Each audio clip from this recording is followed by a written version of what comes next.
Aos vivos e a cores, boa noite, galerinha logada do terceirão da noite, nesse sabadão letivo, hoje dia 3/9, segundo ali aquele calendário, de boa na Lagoa, estamos aos vivos, direto do Estúdio 3, todo o canal Educação, todo o Piauí, você pela plataforma, pelo YouTube, você também que está assistindo na sala de aula aí, pelo kit do canal Educação, nesse sabadão de aulas organizado pela Seduc, e tem o Flávio Coelho da área das histórias, hoje com a temática da Guerra Fria.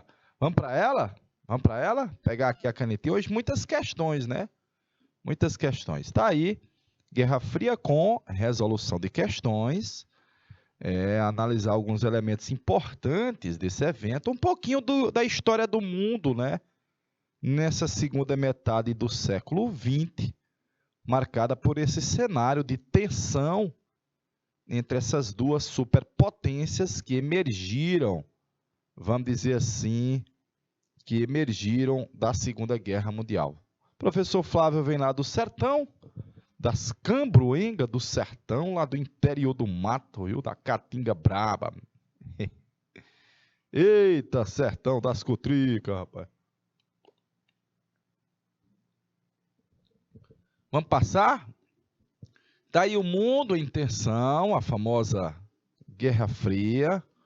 Hoje a Guerra Fria é uma guerra econômica entre os Estados Unidos e Made in China, né? Mas o mundo esteve mais em tensão entre os Estados Unidos e a União Soviética.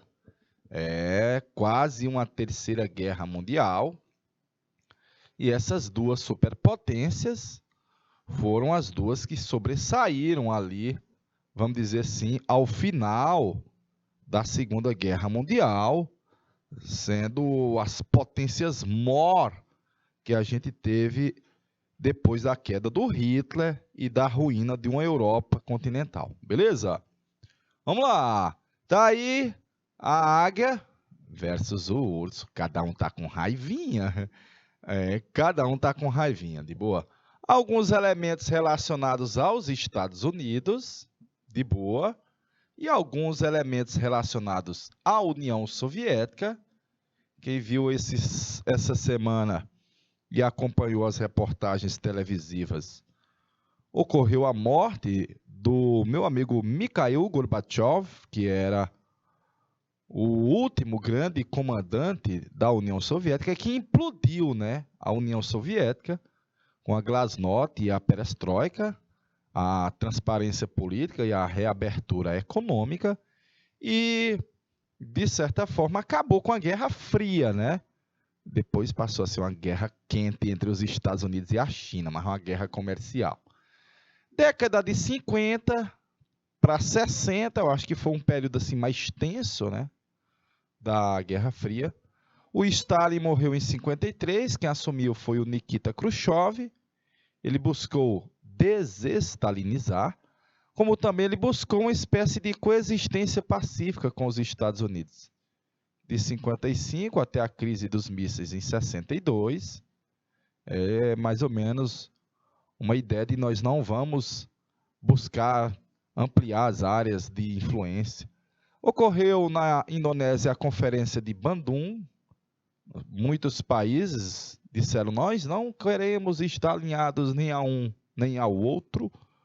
A caça às bruxas nos Estados Unidos, do senador Joseph McCarthy, perseguiu muitos artistas, intelectuais, professores, sindicalistas, que eram vistos como agentes infiltrados do comunismo soviético. Havia isso? Havia. A corrida espacial começou com Sputnik e um conflito, vamos dizer assim, mostrando que o mundo estava em tensão, foi a divisão da Coreia, em Coreia do Norte comunista e Coreia do Sul capitalista. E lá no ano de 59, o Fidel Castro tomou o poder e logo depois vai se tornar comuna. Lembrar que a Revolução cubana não era comunista no início. Não era comunista no início, de boa. O Rocky Balboa aí enfrentando o Brabo, né? Numa luta lá na União Soviética, olha a imagem do Lenin lá por trás, massa. E o famoso, meu nome é Bond, James Bond, tá aí numa missão na Rússia na época da Guerra Fria. Década de 60, a guerra quase esquentou por completo, galerinha. Quase eclode uma terceira guerra mundial. E foi, quase eclode a terceira guerra mundial, galerinha. Vai haver a invasão da Baía dos Porcos por tropas norte-americanas tentando derrubar o Fidel Castro. O Fidel, com raivinha, se alia à União Soviética. Foi quando os soviéticos montaram em Cuba a possibilidade de instalar mísseis de frente para os Estados Unidos. Quase teve uma guerra. Em 61 teve a construção do Muro de Berlim, bacaninha. O John Kennedy foi assassinado em 63. A Guerra do Vietnã é de 62 a 75. Era um garoto que, como eu, amava os Beatles e os Rolling Stones. Virava o mundo sempre a cantar a mesma linha na América. Aí teve que ir para a guerra, né? Aí lá na guerra a nota era ratatatata, era uma metralhadora. Olha aí, um pequeno passo para o homem, um grande passo para a humanidade, de Louis Armstrong. Neil Armstrong. No Brasil, o Jânio Quadros adotou uma política externa independente, se distancia um pouquinho da vassalagem aos Estados Unidos, condecorou o Fidel Castro, o Ernesto Guevara, o famoso Che, o Yuri Gagarin, e o Jango foi derrubado também, vamos dizer, com apoio dos norte-americanos. Está aí um cenário do mundo nos anos 60. Está aí a Revolução Cubana, nós já vimos ela essa semana. Para a gente começar as questões. Hoje eu vou querer a participação do alunado, mandando questões, per favore, em italiano, per favore.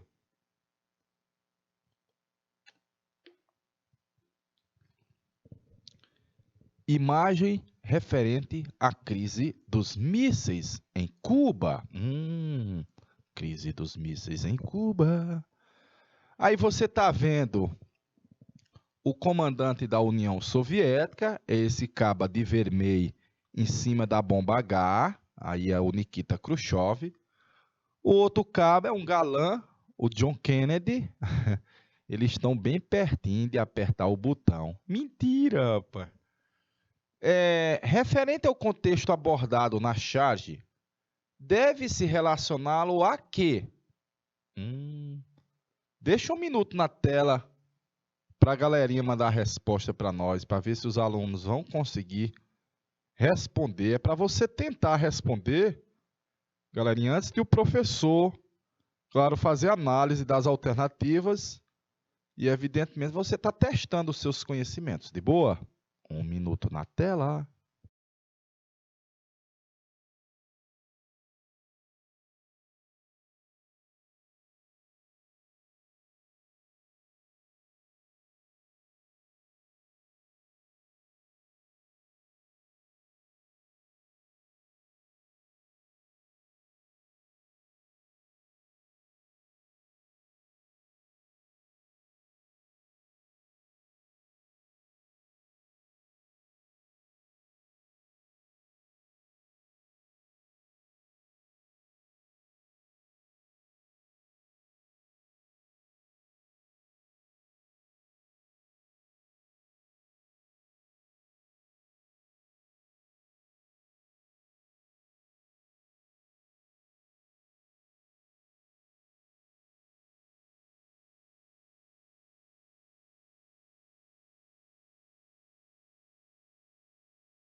Ok, vamos lá, vamos lá.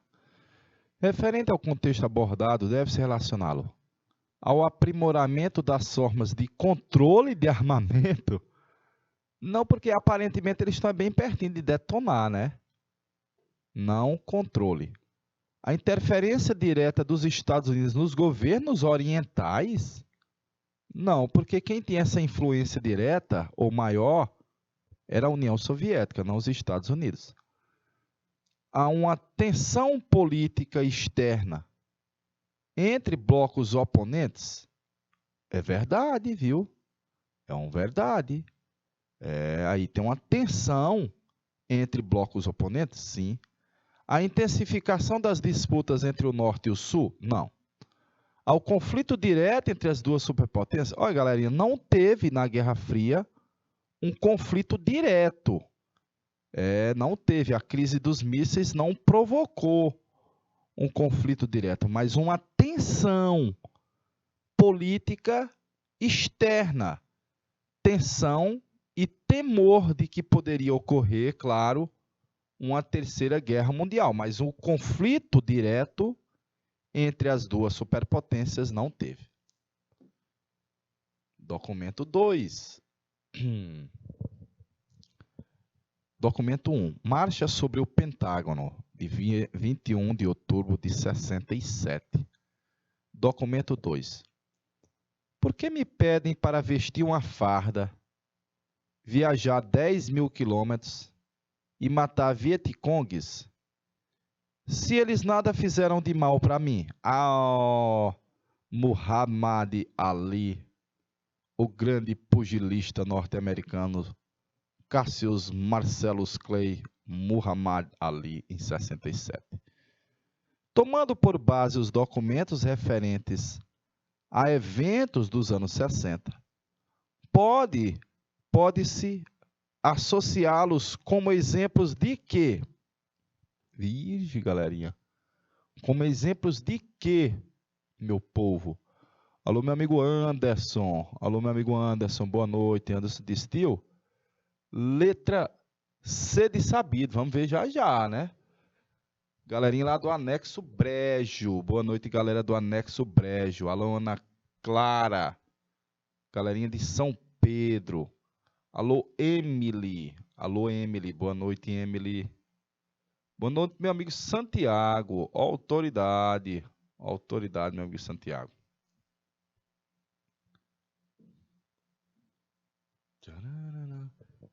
Na questão anterior, meu amigo Anderson disse essa questão anterior, viu, tio? Letra C, beleza. Deixa um minuto aí na tela, meu rei, para a galerinha mandar a resposta.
Beleza, beleza.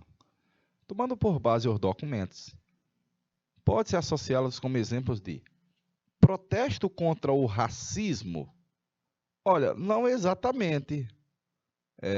Apesar de que na década de 60 nós tivemos uma luta pela igualdade civil, fim dos preconceitos, do racismo nos Estados Unidos, a desigualdade perante a lei, mas não é uma luta contra o racismo, nem o texto 1, nem o 2.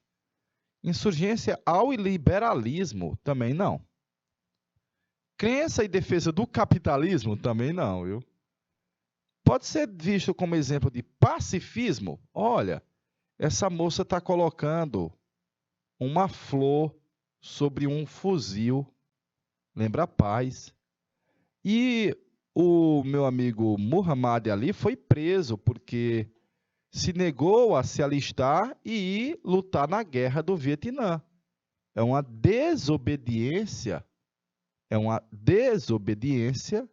de um civil a um chamado militar. Portanto, é a letra D de dado na questão aí, ó. D de danadinho. De boa. Questão boa, viu? Questão difícil, velho. Combate ao comunismo e ao marxismo? Não exatamente. A alternativa correta, a letra D de dado. D de danadinho. Passando, olha essa do Enem. Essa do Enem. Alô, Emily. Emily Gabriela. É um nome muito bonito, senhora Emily. Muito bonito. Alô, Ana Clara da Silva. Meu amigo Anderson Santiago, autoridade. Pedaços grandes e pequenos do Muro de Berlim encontram-se hoje em todos os continentes. A Fundação Federal para a Superação da Ditadura encontrou frações do muro em 146 lugares em todo o mundo. Deve existir mais metros do Muro de Berlim nos Estados Unidos do que em Berlim. O interesse em adquirir parte dessa edificação histórica foi resultado de quê? O interesse em adquirir parte dessa edificação histórica foi resultado de quê, galerinha? Tempo na tela, deixa um minuto aí para a galerinha mandar a resposta, rapaz.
Ok, galerinha. De boa. Na Lagoa. De boa na Lagoa. Vamos ter resposta aí? O interesse. Essa edificação histórica foi resultado de quê? Qual o interesse em adquirir parte dessa edificação histórica? Valorização artística da obra? Não exatamente, porque o muro não teve um artista exatamente, né? Mas teve uma construção. Supressão violenta da memória coletiva? Não, porque a destruição do muro não foi feita de forma violenta. Capacidade turística do monumento histórico, ele não existe mais, né? Fragilidade política da reunificação alemã? Não, o país agora se fortaleceu depois da reunificação. Mas qual é a ideia de adquirir uma parte do Muro de Berlim? Qual é a importância histórica? Ora, por causa da dimensão política que ele representava, simbolizando a divisão do mundo na chamada Guerra Fria. Por causa da dimensão simbólica de divisão política do mundo entre os Estados Unidos e, claro, a União Soviética. Portanto, aí a letra B de bom aluno na questão do Enem. do Enem. Questão do professor Pichote ali do Ceará. Coexiste. Coexiste ou coexistir. Massa, porque o coexiste ele faz assim, ó. Ele faz assim, o coexiste, ó. Coexiste.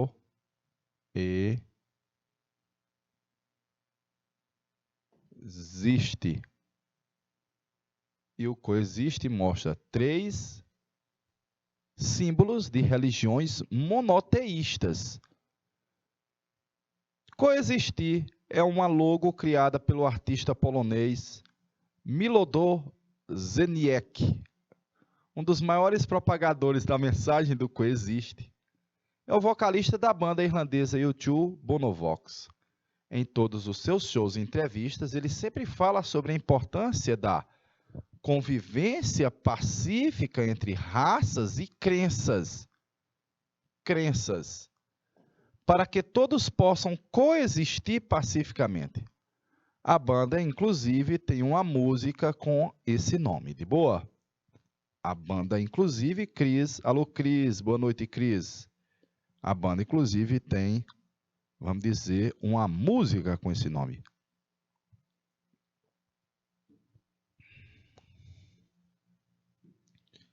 A mensagem propagada pela banda irlandesa U2 refere-se a um dos princípios do iluminismo conhecido por...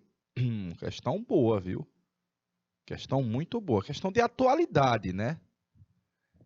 Meu rei, deixa um minutinho na tela, por favor.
Ao vivo, Cris.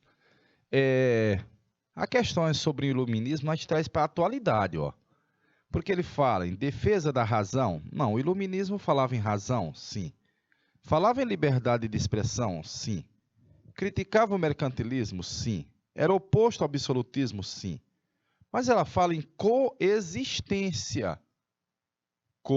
Pegando o símbolo do Islão.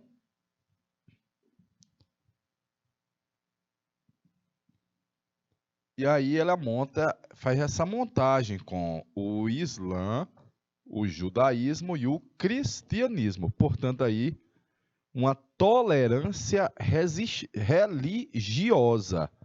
Letra B de bola nessa questão muito boa do professor Pichote. Observe o cartaz que trata com ironia de um processo histórico ocorrido no século XX. E essa semana ficou mais famoso por causa da morte do líder soviético, o meu amigo Mikhail Gorbachev, ou Gorbachev, o Gorbachev, e evidentemente ficou mais conhecido o cenário em que ocorreu ali, vamos dizer assim, a década de 90, 80 para 90, a implosão da chamada União Soviética. Deixa um minutinho na tela para a galerinha mandar a resposta, meu rei.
Beleza, beleza.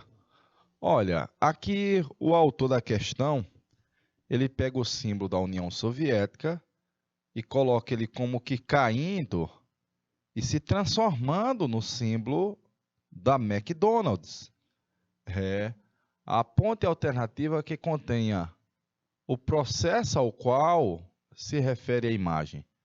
A derrota norte-americana na Guerra do Vietnã? Não. O triunfo da Revolução Chinesa com Mao Tse-tung? Não. O fim da União Soviética do modelo socialista? Aí sim, ó.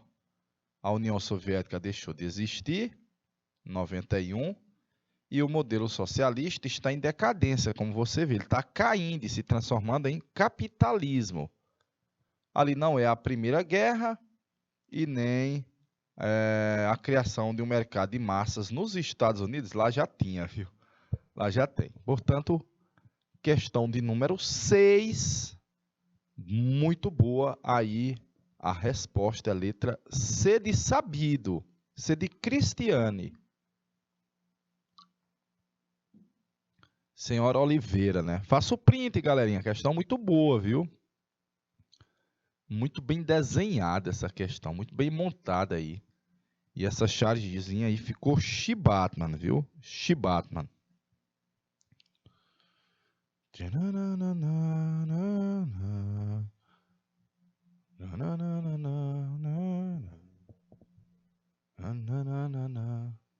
Vamos para a próxima? Vamos para a próxima, né? Vamos para a 7ª. Está vendo isso? Pois de um dedo como esse depende o destino da humanidade. É só alguém apoiá-lo no botão de comando de uma bomba nuclear para o mundo explodir em pedaços. Por acaso existe alguma coisa capaz de superar o poder de um dedo assim? Uma porta. Ixi, Maria, é verdade. A personagem Mafalda, argentina, né? Criada no contexto da Guerra Fria, demonstra na charge preocupação com o destino da humanidade diante da proliferação das armas nucleares. Nesse período, as armas nucleares foram objeto de uma discussão internacional que resultou na assinatura do Tratado de Não Proliferação de Armas Nucleares em 68. Não proliferar armas nucleares em 68. Esse tratado, esse tratado, interroga, questão boa, viu, velho? Tratado de Não Proliferação das Armas Nucleares.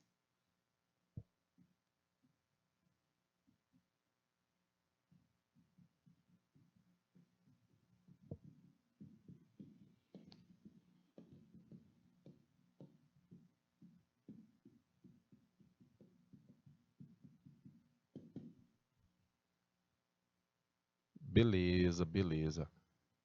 Meu rei, deixa um minutinho aqui na tela para a galerinha mandar a resposta, per favore, em italiano. Per favore, em italiano.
Belezinha, galera. Belezinha, galera. Questão difícil, meu amigo Francisco Luan. Questão difícil, viu?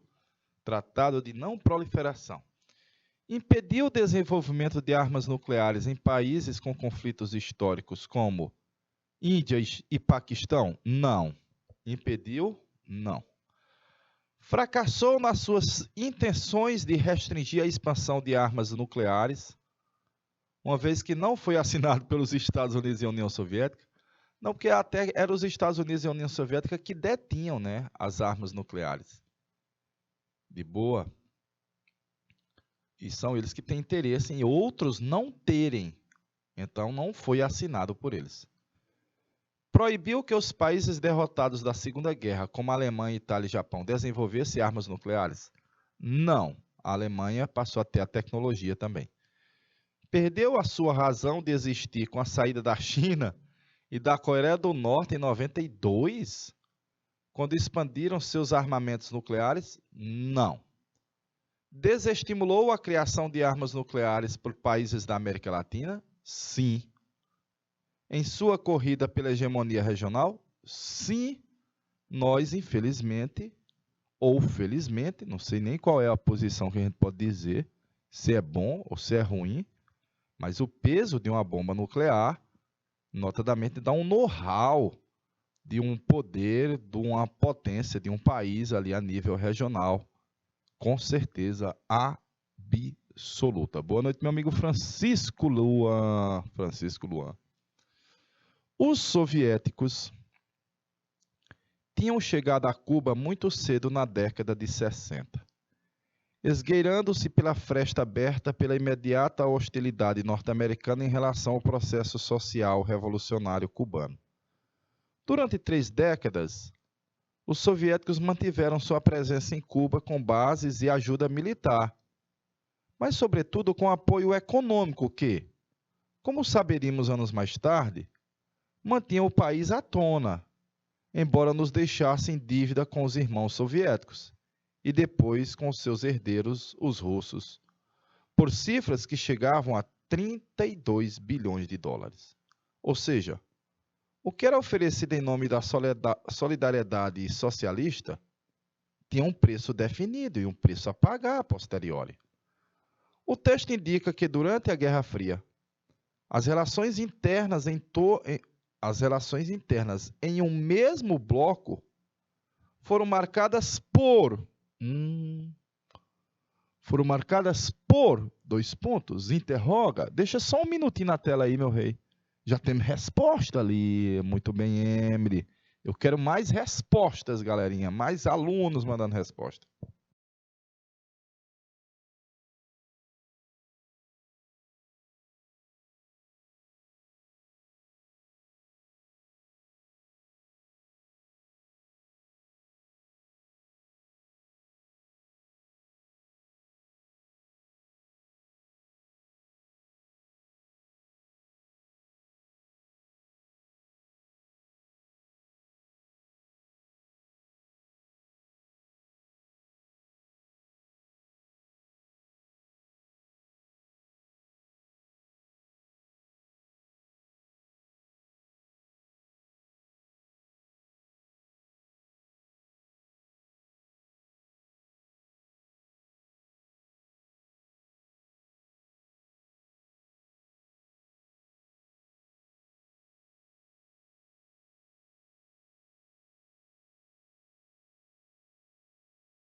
E entre a letra B e a letra C de sabido. Na realidade, galerinha, ó, o texto indica que durante a guerra as relações internas em um mesmo bloco, aí você lembra que haviam 2 blocos, o bloco soviético, o bloco sob a liderança dos Estados Unidos, e essas relações foram marcadas pela busca da neutralidade política? Não. Elasticidade das fronteiras geográficas? Não, o texto não diz isso. Compartilhavam de pesquisas científicas? Compartilhavam, mas o texto não diz isso. Será que eles estimulavam internamente uma competição comercial? Internamente, não. Havia uma competição com o outro bloco. Então, olha, Emily, está correto, Emily. Ó. Mostra que havia, dentro de um mesmo bloco, a subordinação, por exemplo, de Cuba à potência hegemônica. E qual é a potência hegemônica? Ora, a potência hegemônica é a União Soviética, os irmãos soviéticos. E depois a Rússia. Portanto, a alternativa correta, letra C de sabido, letra C de campeão, letra C de Canal Educação. Questão muito boa, questãozinha do Enem, sobre a temática, o jogo dentro da chamada Guerra Fria, as relações internas aí dentro da Guerra Fria, galerinha. De boa? Deixa eu ver se dá para fazer mais outra ainda. Essa daí, do Enem PPL de 2013. 2013, galerinha. Embora o aspecto mais óbvio da Guerra Fria fosse o confronto militar e a cada vez mais frenética corrida armamentista, não foi esse o seu grande impacto. As armas nucleares nunca foram usadas, ainda bem. Muito mais óbvias foram as consequências políticas da Guerra Fria. O conflito entre as superpotências teve sua expressão emblemática no quê? O conflito entre as potências dos Estados Unidos e da União Soviética teve sua expressão emblemática no quê, galerinha? Enfraquecimento de movimentos nacionalistas? Não. Difusão de fundamentalismo islâmico? Não. Eliminação de regimes autoritários? Não, que a maioria dos países sob orientação comunista eram autoritários. Aceleração da integração regional? Não. Teve expressão emblemática do conflito a formação do mundo bipolar. Eram dois polos, o ZEUA de um lado, a União Soviética do outro, portanto, letra A de aprovado. De boa? Nós vamos para aquele intervalo de 15 minutinhos, né? A gente pegar aquele cafezinho com bolacha e poder voltar mais nutrido para a segunda parte da aula. De boa? A gente volta daqui a pouco.